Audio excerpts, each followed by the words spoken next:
Thanks, Jazzy. I'm here with Zachary Ackerman, the Democrat candidate for Ann Arbor City Councilman in the 3rd Ward.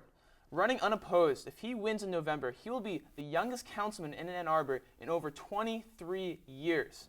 Mr. Ackerman, thank you so much for joining us today. Thank you for having me. So to start things off, a lot of people are still not familiar with who you are or what your platform is. So why are you running for city councilman, and what are your top priorities when you're in office? Sure. My name is Zach Ackerman, and I am running for city council in the 3rd Ward, which is where I grew up, here in Ann Arbor, and the 3rd Ward specifically. Why I'm running, I've been attending council meetings since I was 15 years old. I was this nerdy junior at Pioneer High School who got almost obsessed with municipal politics. But that passion didn't die down, so I announced my candidacy this past winter to run on the issues. Not to talk in divisive rhetoric, but really focus on a positive issue-oriented campaign. Those issues being, how do we plan for our long-term infrastructure health? How do we plan for our fiscal future? How do we remain an affordable community that can be any kind of inclusive or diverse? And finally, how do we keep promoting progressive action on things like transit and a vibrant downtown, our parks, things that attract and retain the next generation of Ann Arbor residents who can respect and uphold our remarkable values. Great. Well, thank you. So on Wednesday the 23rd in the Michigan Daily, you published your first column, and you talked about how only 12 Michigan students placed a vote. So what do you think can be done to get students more involved in the democratic process, especially on the local level in Ann Arbor? So I took a little bit of artistic liberty with that number 12.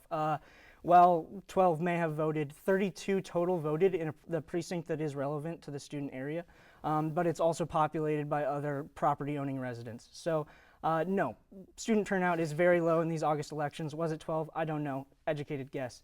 But what is the issue behind it? Why do students not vote? I touched to some institutional issues, like when the elections are, and the way that our wards are divided, which spoke out from downtown and campus to really dilute the amount of influence that young voices can have. What are the changes that need to happen? It's complicated. Our charter is complicated. But ultimately, I think we need to find ways to engage a younger population.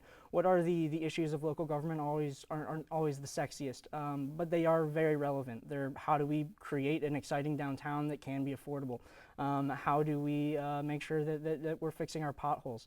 And finally, how do we deal with student safety and every resident's safety? So speaking of students, I know you are a senior, you have one more semester left, and there was some concern over that, but you were quoted in MLive saying, "The closest thing to a student agenda I have is trying to figure out creative ways to get tax dollars out of the university."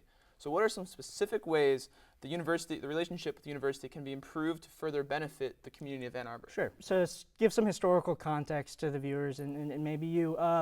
The university is chartered by the state constitution, which means they supersede even the state legislature. And in that fact, they do not pay a cent in property tax. What that means is the city takes on a lot of their infrastructure burden, a lot of their mass capital burden. And then that's a hard place to be fiscally for the city.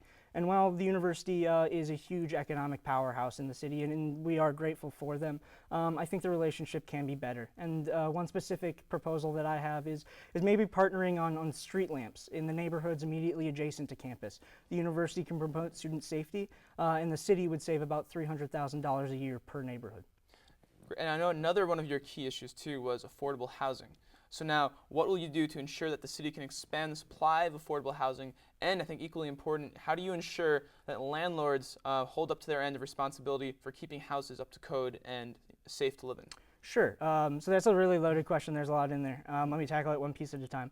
Affordability is one of the most critical issues our community is facing. We're pricing our neighbors out quickly and more quickly every year. What we can do is in my mind, 3 things. First, promote some moderate density.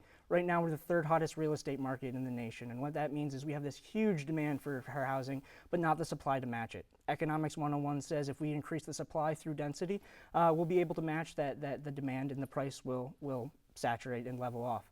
But we can also be intentional about it, and by that I mean building intentional neighborhoods for mixed income families.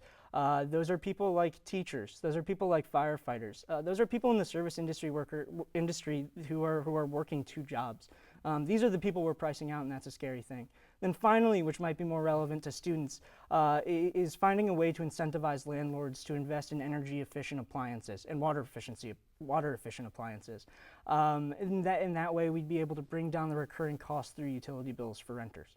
Great. Well, now, for a final thought, What's one thing you would like to leave all of our viewers at home watching this? What's what final thought from Zachary Ackerman? If you have an issue that you think city government can help you with, feel free to reach out. I want to be helpful. I ran to be helpful. So let me be a friend. Great. Well, thank you so much for joining us today. We're going to take a quick commercial break, but stick around.